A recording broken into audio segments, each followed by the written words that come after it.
बेहद स्टाइलिश है मशहूर सिंगर अनुराधा पौडवाल की बेटी, दिल जीत लेंगी तस्वीरें।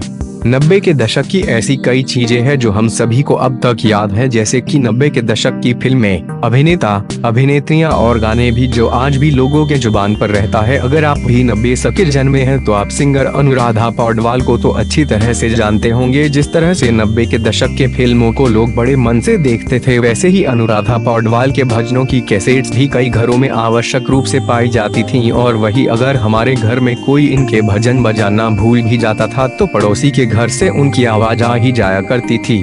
अनुराधा पौडवाल 90 के दशक की एक मशहूर गायिका है। अनुराधा पौडवाल की गायकी से लोग इतने प्रभावित हुए कि लोग उन्हें दूसरी लता मंगेशकर कहने लगे थे। लेकिन जिस तरह से 90 के दशक के कई जाने माने कलाकारों ने फिल्मों से दूरी बना ली, वैसे ही धीरे धीरे अनुराधा ने भी सिंगिंग से दूरी बना ली और अब ये इंडस्ट्री से लगभग गायब सी हो गई है। अनुराधा के गाए हुए भजन के तो आज भी लोग दीवाने हैं, लेकिन इनके असल जिंदगी के बारे में बहुत कम ही लोग जानते होंगे। आज हम आपको इन्हीं के निजी जिंदगी के विषय में कुछ जानकारी देने वाले हैं। 27 अक्टूबर 1954 को जन्मी अनुराधा पौडवाल का बचपन मुंबई में बीता, जिसकी वजह से उनका रुझान फिल्मों की तरफ था।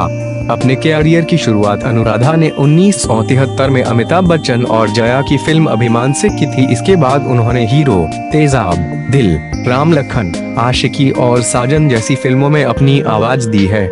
आखिरी बार उन्होंने साल 2006 में फिल्म जाने होगा क्या के लिए प्लेबैक सिंगिंग की थी, लेकिन उन्होंने अपने करियर की ऊंचाई पर जाकर फिल्मी गीतों में गाने से मना कर दिया था। जिसके बाद अनुराधा पौडवाल कई भक्ति गीतों में आवाज दी।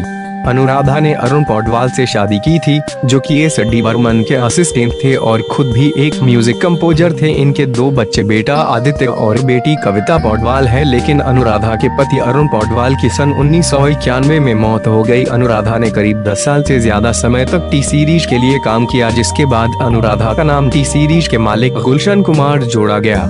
अनुराधा की बेटी कविता भी अपनों मां की ही तरह सिंगिंग में अपना करियर बना चाहती है, क्योंकि सोर्सेज के मुताबिक यही उनकी इनकम का सोर्स है। हालांकि कविता अपनी मां के जितना फेमस नहीं हो पाई है। उसने अब तक करीब 16 भक्ति एल्बम के लिए गाने गाए हैं। कविता सोशल मीडिया पर काफी एक्टिव रहती है और अपने सोशल मीडिया अकाउंट से इवेंट्स के लाइव वीडियोज और छोटी छोटी लाइव परफॉर्मेंस शेयर करती रहती है।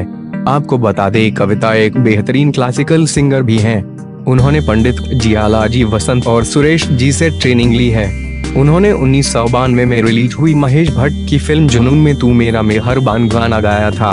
वे मात्र 13 साल की उम्र से ही म्यूजिक से जुड़ी और 16 साल की उम्र तक ही 2 फिल्मों के गाने कंपोज कर दिए थे।